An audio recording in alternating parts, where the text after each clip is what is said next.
सपा प्रमुख अखिलेश यादव ने 2024 चुनाव के लिए तैयारियां शुरू कर दी हैं। उन्होंने सपा के ट्रेनिंग अभ्यास के प्लान में भी बदलाव किया है। बांदा में 2 दिवसीय प्रशिक्षण शिविर में अखिलेश और शिवपाल ने कार्यकर्ताओं को लोकसभा चुनाव जीतने का मंत्र दिया, उनको ट्रेनिंग दी। सिर्फ यही नहीं, रामगोपाल यादव और डिम्पल यादव को भी प्रशिक्षण की जिम्मेदारी दी गई है। दरअसल मुलायम सिंह यादव के बिना अखिलेश का यह पहला सबसे बड़ा चुनाव है। ऐसे में अखिलेश ने यूपी की 80 लोकसभा सीट में 35 जिताऊ जिले के कार्यकर्ताओं को ट्रेन करने पर फोकस किया है। यानी सपा अपनी एनर्जी उन जिलों में ज़्यादा लगा रही है जहां उसको जीत की ज़्यादा उम्मीद है। पार्टी के सूत्र बताते हैं कि लोकसभा में 35 सीटें ऐसी हैं जिन पर सपा का दबदबा रहा है। इन सीटों पर सपा या तो जीतती रही है या फिर दूसरे नंबर पर अपनी जगह बनाकर रखी है। यही वजह है कि अखिलेश ने बांदा से कार्यकर्ताओं को ट्रेन करने का अभियान शुरू किया है।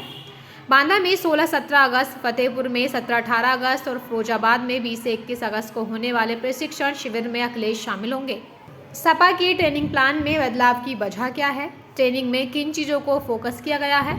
डिम्पल यादव की ड्यूटी क्यों लगी है? इन 4 पॉइंटों में इन सवालों के जवाब जानते हैं।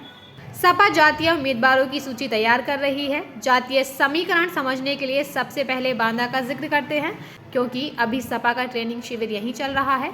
2019 में बांदा लोकसभा में सपा का उम्मीदवार दूसरे नंबर पर था। अब तक 16 बार लोकसभा चुनाव में बांदा में 2 बार सपा को जीत मिली है।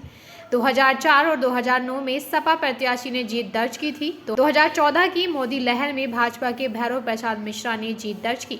2019 के चुनाव में सपा सांसद रहे आर.के. पटेल बीजेपी में शामिल हो गए। उन्होंने सपा के सिंबल पर चुनाव जीतने वाले श्यामा चरण गुप्ता को हराया।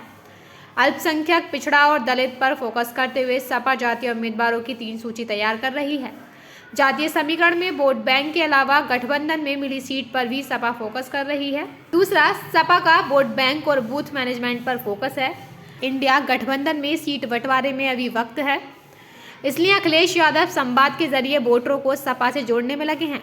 उन्होंने अब बूथ मैनेजमेंट का माइक्रो प्लान तैयार किया है। इसके जरिए बूथ कमेटियों ने फ्लोटिंग वोट को जोड़ने का अभियान शुरू कर दिया है। इन वोटरों को समाजवादी विचारधारा से जोड़ने को लेकर प्रेरित किया जा रहा है। कोशिश है कि इन्हें सपा सरकार की उपलब्धियां और सत्ता पक्ष की नाकामियां बताकर उन्हें अपने पाले में लाया जाए। यह सब ट्रेनिंग अभियान में दिखाया जा रहा है। सपा की निगाह फ्लोटिंग वोट पर है। यह वो वोटर होते हैं जो किसी दल से प्रतिबद्ध नहीं होते हैं और किसे वोट देंगे इसको लेकर असमंजस्य में रहता है। इस तरह के इन वोटरों को पार्टी से जुड़ने की मुहिम पर सपा का खास जोर है और माइक्रो प्लान इसी पर फोकस है।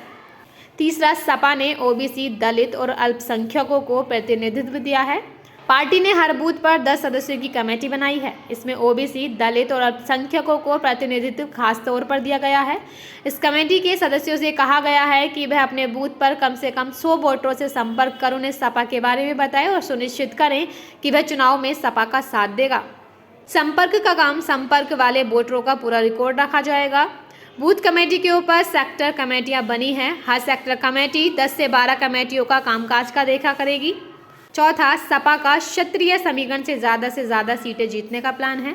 समाजवादी पार्टी पीडीए को जोड़ने के साथ ही अगड़ों, क्षत्रिय, ब्राह्मण, कायस्थ को जोड़ने का अभियान चलाएगी। क्षत्रिय सम्मेलन से इसकी शुरुआत की जाएगी। इसके बाद अन्य जातिगत सम्मेलन किए जाएंगे।